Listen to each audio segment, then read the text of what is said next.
أعوذ بالله من الشيطان الرجيم بسم الله الرحمن الرحيم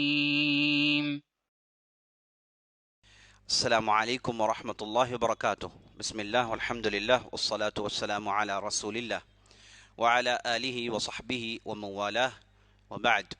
فقال الله تبارك وتعالى: إن هذا لهو القصص الحق. عزیز دوستو، پیارے ساتھیو، ماؤں بہنوں اور خواتین اسلام، یہ سلسلہ جس کا نام ہندوستان کی اسلامی تاریخ ہے، اس کا آغاز ہم نے رمضان کے اس مہینے میں کیا تھا۔ اللہ کے فضل و کرم سے ہم نے اسلامی تاریخ کے جو اہم بادشاہتیں اور بادشاہ جو گزرے ہیں ان کی اہم زندگی آپ کے سامنے لانے کی ہم نے بھرپور کوشش کی۔ یہ سلسلہ گزشتہ کی مجلس میں لودھی خاندان کے خاتمے پر ختم ہوا۔ آج سے ہم انشاءاللہ مغلیہ دور کا آغاز کرنے والے ہیں۔ ہم جب ہندوستان کی تاریخ پڑھتے ہیں، ہم ہندوستان کا جب اسلامی ریاست، اسلامی سیاست کے اعتبار سے جائزہ لیتے ہیں تو ہم یہ کہہ سکتے ہیں کہ اسلامی جو حکومت رہی ہے اسے ہم مغلیہ سلطنت سے پہلے اور مغلیہ سلطنت کے بعد، یا پھر مغلیہ سلطنت کے عروج سے پہلے، مغلیہ سلطنت کے عروج کے بعد، اس اعتبار سے ہم دو حصوں میں تقسیم کر سکتے ہیں۔ تو مغلیہ سلطنت کے عروج سے پہلے کا دور، جس میں ہم نے قطب الدین ایبک سے لے کر لودھی خاندان کے آخری بادشاہ ابراہیم لودھی تک کا دور ہم بنا سکتے ہیں، یعنی جسے ہم نے دیکھ لیا ہے۔ اب اس کے بعد مغلیہ دور کا عروج جو 180 سال تک لگ بھگ رہا، اورنگزیب کے زمانے تک، اور اس کے بعد مغلیہ سلطنت کا تنزل، زوال تک، اور اس کے بعد انگریزوں کی حکومت ہندوستان پر۔ اور انگریزوں کی حکومت کے دوران سلطنت خداداد، جس میں حیدر علی اور ٹیپو سلطان کی حکومت رہی، اسے بھی ہم شامل کر لے سکتے ہیں، اور اس کے بعد ہندوستان کی آزادی۔ تو یہ جو سلسلے وار ہندوستان کی اسلامی تاریخ کو ہم بڑی آسانی سے اس انداز سے پڑھ سکتے ہیں۔ تو آج ہم مغلیہ سلطنت کے تعلق سے دیکھنے والے ہیں۔ اس سے پہلے کہ ہم مغلیہ سلطنت کے اندر جائیں اور اس کی تفصیل دیکھیں، یہ جان لینا چاہیے کہ قطب الدین ایبک سے لے کر ابراہیم لودھی تک کی جو حکومتیں رہیں، ہندوستان کی اسلامی حکومتیں رہیں، مسلمانوں کی حکومت رہیں، ان حکومتوں نے ہندوستان کو کیا دیا؟ مغلیہ سلطنت سے پہلے ہندوستان کی حالت کیا رہی، اور ہندوستان کو یہ خاندانوں نے ہندوستان کو دیا کیا؟ آخر ہندوستان میں کن جگہوں پر، کن علاقوں پر اور کون سے ایریاز میں ترقی ہوئی؟ تو یہ جاننا ضروری ہے۔ تو ہم آپ کے سامنے چند نکات، چند پوائنٹس اس تعلق سے رکھتے ہیں تاکہ آپ کو معلوم ہو جائے کہ ہندوستان کس عروج کو پہنچ چکا تھا۔ سب سے پہلی چیز، ہندوستان کے تعلقات بیرون ملک سے، انٹرنیشنل کمیونٹی سے ہندوستان کے تعلقات کافی مضبوط ہو چکے تھے، کافی مضبوط ہو چکے تھے۔ اس سے پہلے ایسا نہیں ہوتا تھا۔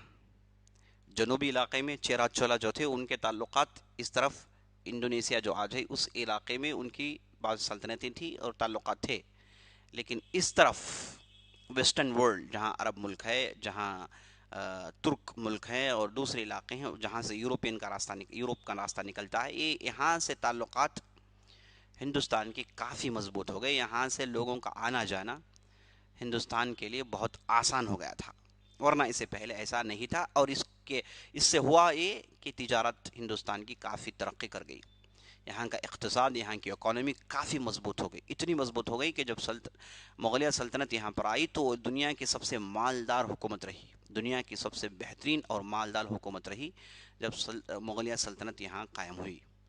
تو یہ پہلا نقطہ۔ دوسرا نقطہ،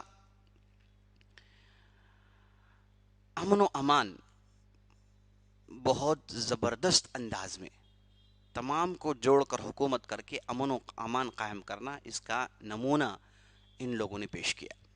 ورنہ اس سے پہلے چھوٹی چھوٹی ریاستیں تھیں، آپس میں جھگڑے تھے، لیکن ان کی حکومت میں یہ ممکن تھا کہ امن و امان بڑی آسانی سے انہوں نے وندھیاچل تک قائم کر پائے. اور تیسرا نقطہ یہاں پر یہ ہوا کہ ایک ہی قسم کا نظم و نسق، ایک ہی قسم کی ایڈمنسٹریشن دیکھنے کو ملی. کیونکہ جب ایڈمنسٹریشن ایک ہی قسم کی ہے تو رعایا کو آسان ہوتی ہے، بہت سارے آسانیاں انہیں دیکھنے کو ملتی ہیں اور بڑی آسانی سے زندگی بسر کر سکتے ہیں. تو ایک ہی قسم کا نظم و نسق دیکھنے کو ملا.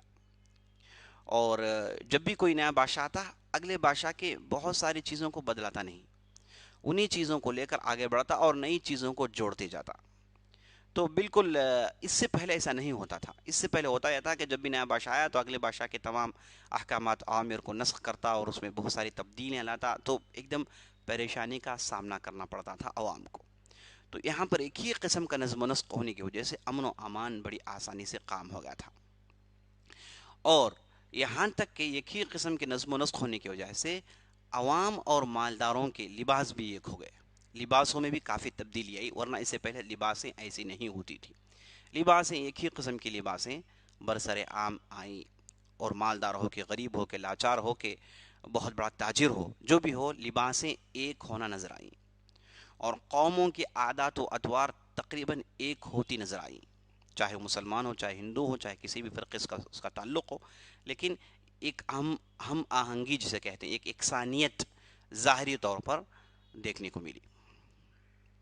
اور اس کے بعد انڈو اسلامک آرٹ، فن تعمیری، عمارتیں بنانی ہوں یا پھر دوسرے آرٹس کے میدان ہوں، یہ آرٹ کے میدان میں بہت زیادہ ترقی ہوئی ہندوستان کی.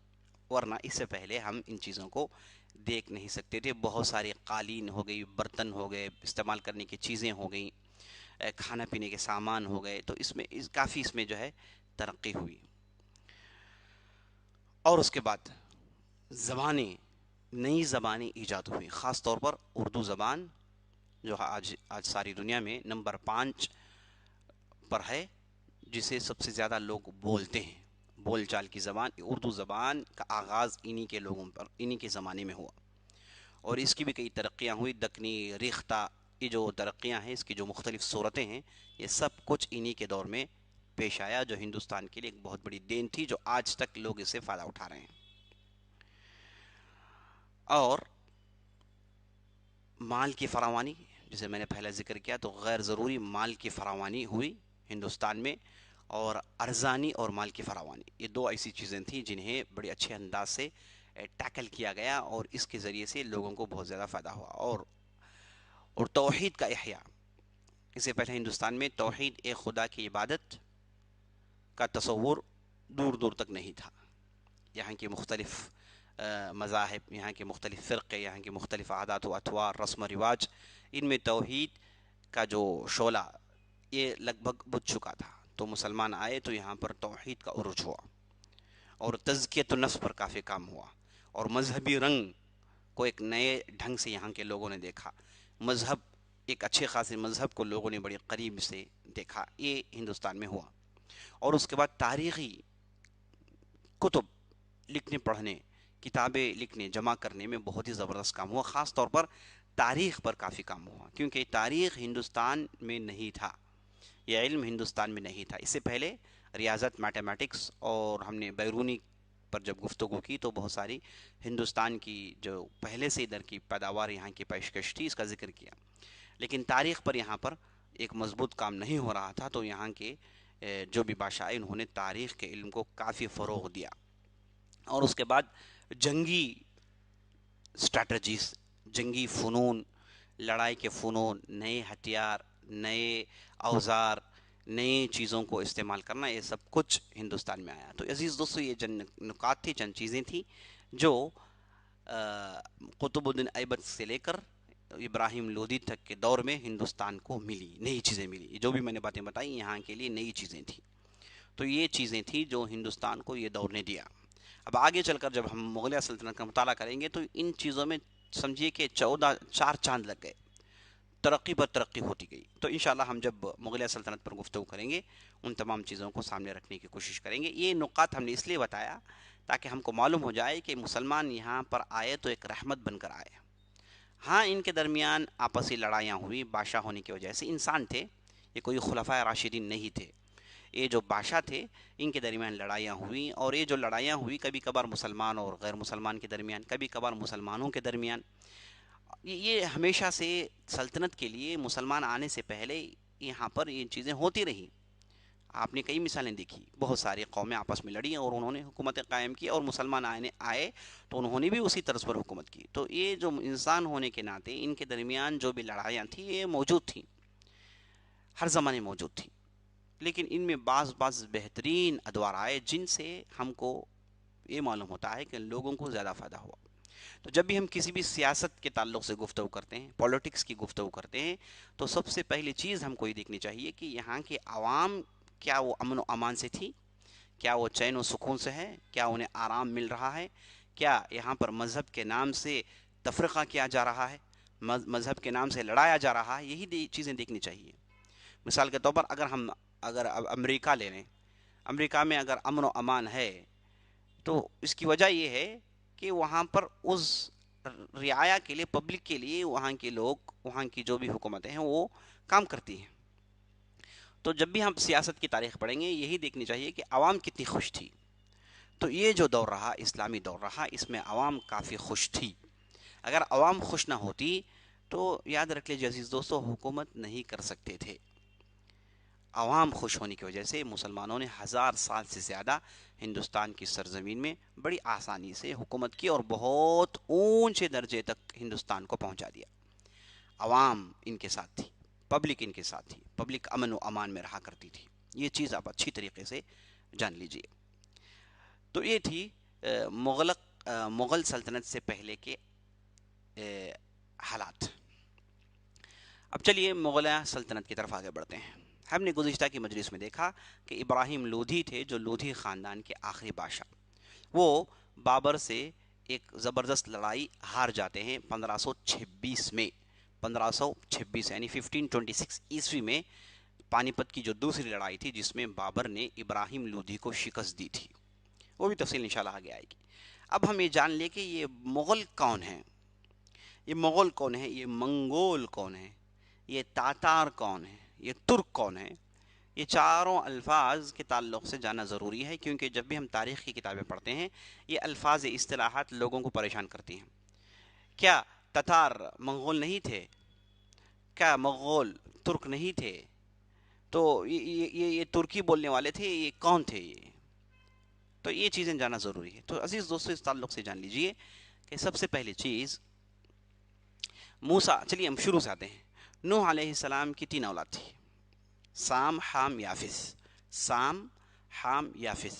یہ مورخین سمجھے کہ تقریباً مورخین کے درمیان اس پر اتفاق ہے کہ یہ نوح علیہ السلام کی 3 اولاد جو تھی انہی سے ساری دنیا کی نسل چلتی ہے.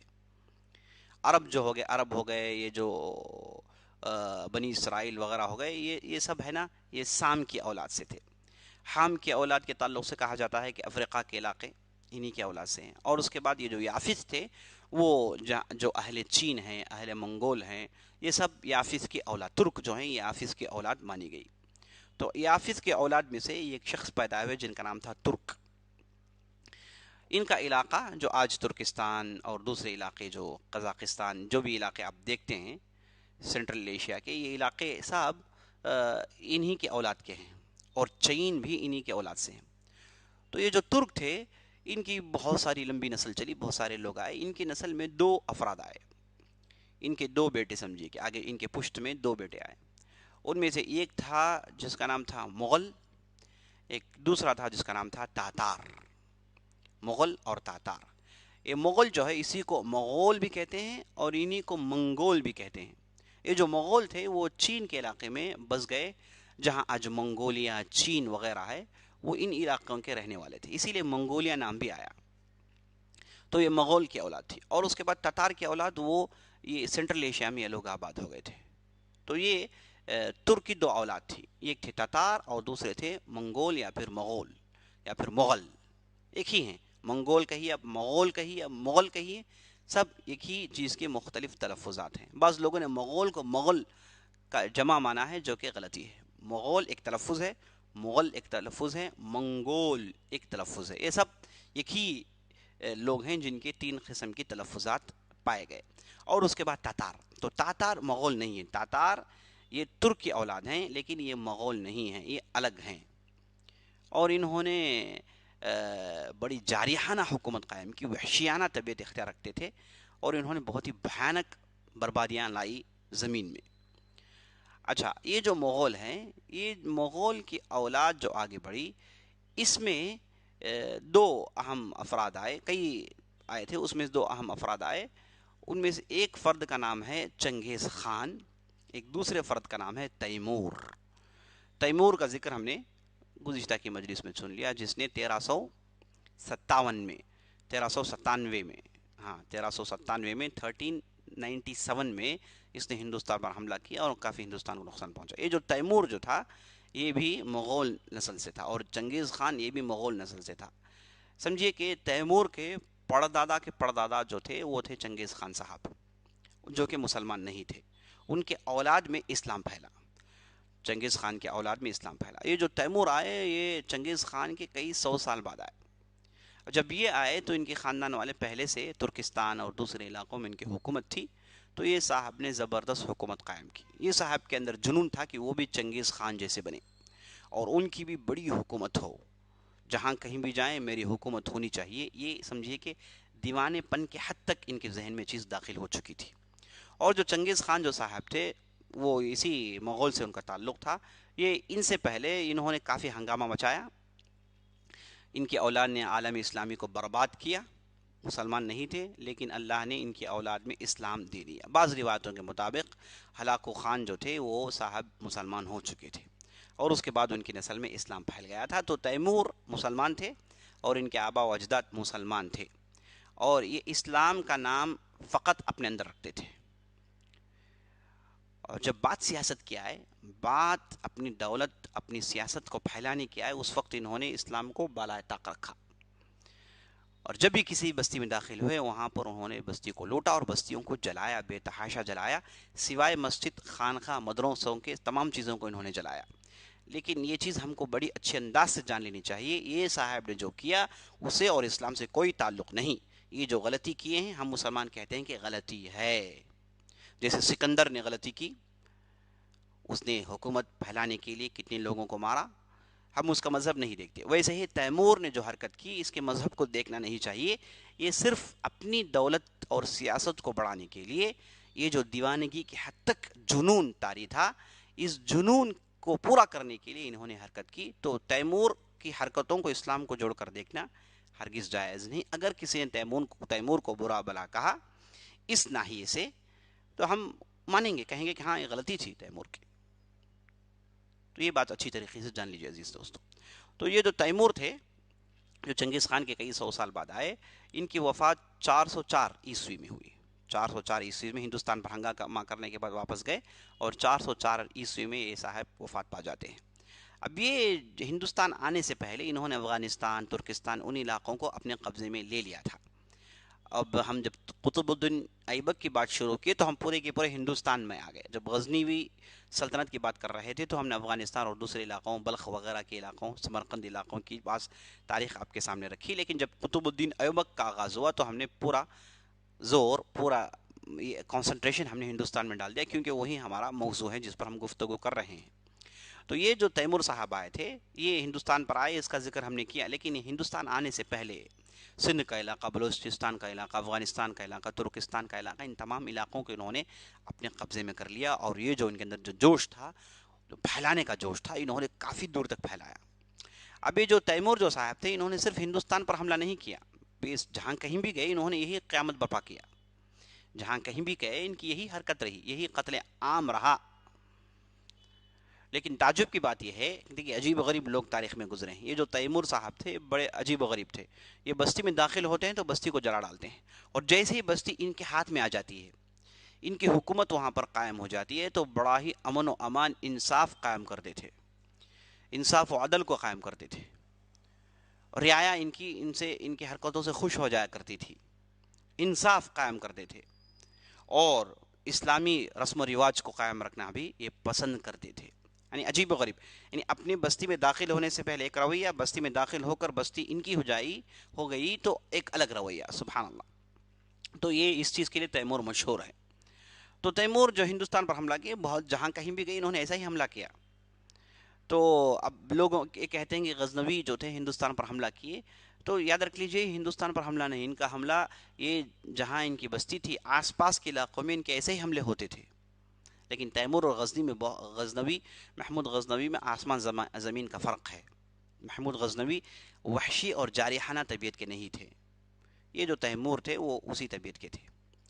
بہرحال یہ جو تیمور تھے 404 عیسوی میں ان کی وفات ہو جاتی ہے. انہوں نے سمرقند کو اپنا دارالخلافہ بنایا، اپنا دارالسلطنت انہوں نے سمرقند کو بنایا، اور سمرقند کو انہوں نے بہت ہی خوب سینچا سجایا، ایک زبردست بستی بنائی. اس دور میں سمجھیے کہ سمرقند ساری دنیا کا سب سے خوبصورت ملک اور سب سے ترقی یافتہ ملک ہوا کرتا تھا. سمرقند آج ازبکستان میں ہے. تو یہ جو سمرقند ان کا دارالخلافہ تھا، تو سمرقند کو دیکھ کر لوگ کہتے تھے کہ یہ ایسی حکومت ہونی چاہیے، تو ایسا نام انہوں نے کمایا تھا. تو یہ تھے تیمور صاحب.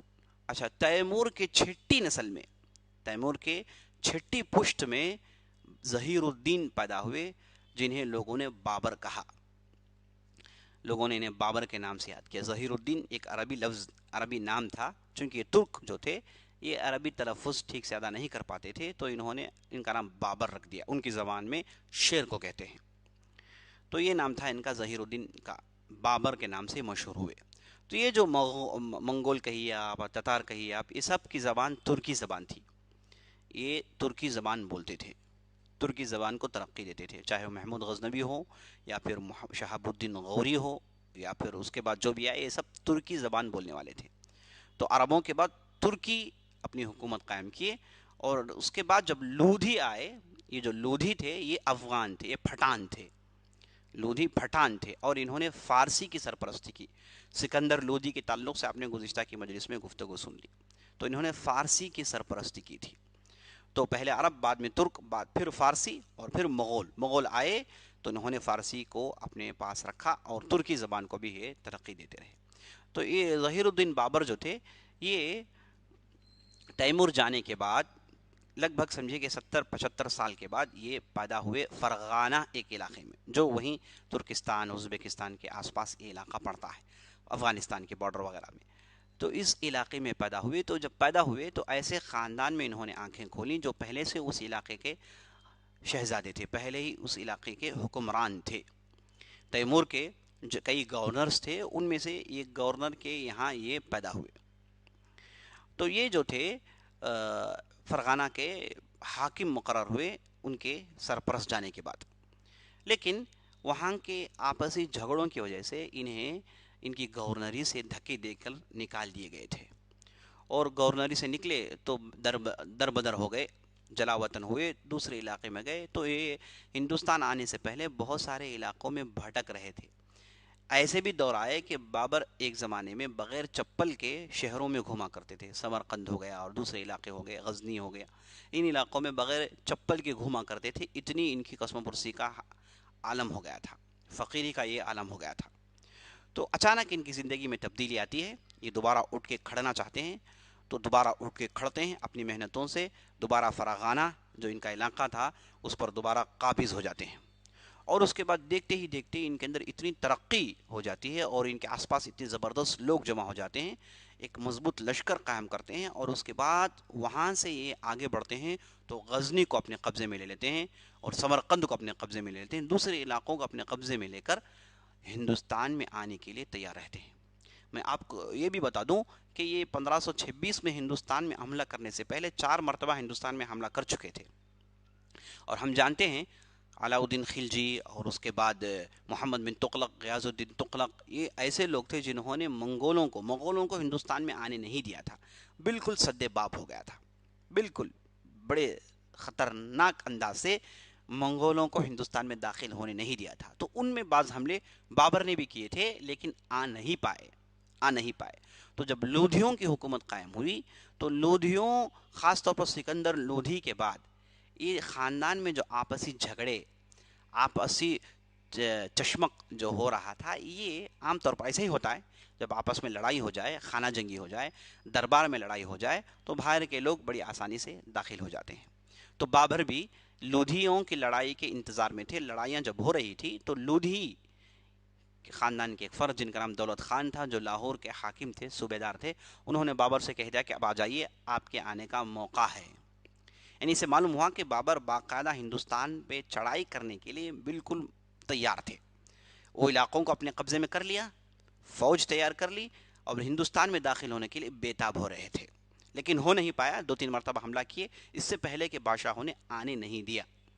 تو یہ جب دولت خان لودھی نے دعوت دی تو 1525 میں پہلا حملہ کیا ابراہیم لودھی کے پاس ہار کر واپس چلے گئے. اور دوسرا حملہ جب ہوا تو جو بڑا ہی بھیانک حملہ ہوا اس وقت ابراہیم لودھی کے پاس 1 لاکھ سے زیادہ فوجدار تھے 1 لاکھ سے زیادہ ان کے لشکر تھی اور بابر کے پاس 15,000 کے آس پاس تھی. اور یہ لشکر لے کر وہ ٹوٹ پڑے لیکن ابراہیم لودھی یہ اتنے بڑے لشکر کو سنبھال نہیں پا رہے تھے اور بڑی آسانی سے مارے گئے. بابر خود ایک کتاب لکھی ہے جس کا نام توزک بابر جس میں انہوں نے اپنی پوری زندگی لکھی ہے. تو وہ خود کہتے ہیں کہ میں جب گیا تو یہاں پر بڑا ہی بھیانک لشکر دیکھا. میں سوچ رہا تھا کہ کیسے لڑ پاؤں گا لیکن ایک پہر تھا صبح سے لے کے شام تک بڑی گھمسان کی لڑائی ہوئی. جب شام ہوئی تو ہم نے دیکھا کہ 15,000 سے زیادہ لوگ مرے ہوئے ہیں اس میں ابراہیم لودھی بھی مرا پڑا ہے.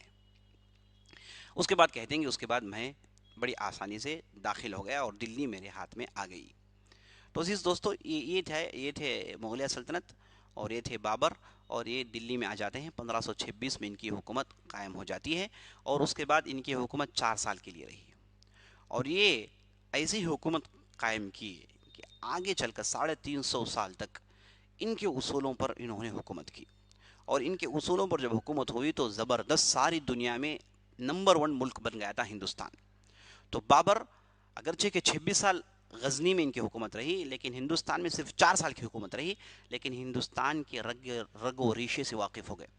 ہندوستان کے نبض کو انہوں نے پہچان لیا اور انہوں نے تاریخی نصیحت کی. ہمایون کو جو ان کا لڑکا تھا نصیر الدین جن کا نام تھا ہمایون کی کے حق میں جو نصیحت ہوئی وہ بہت ہی زبردست نصیحت تھی. انشاءاللہ آئندہ مجلس میں ہم آپ کے سامنے اس نصیحت کو پڑھیں گے اور انشاءاللہ وہاں سے ہم مغلیہ سلطنت کیسے ہندوستان میں پنپ پائے اور کیسی ترقی ہوئی اور شیر شاہ سوری ایک زبردست عالم زبردست فقیہ اور ساتھ ساتھ زبردست بادشاہ جو ہوئے تھے یہ کون تھے ان کی کیا ترقیاں تھیں یہ سب انشاءاللہ ہم آئندہ مجلس کے لیے رکھتے ہیں. تب تک کے لیے اجازت دیجیے.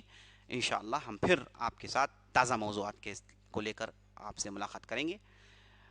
سبحان ربک رب العزة عما يصفون وسلام على المرسلين والحمد لله رب العالمين والسلام علیکم ورحمۃ اللہ وبرکاتہ.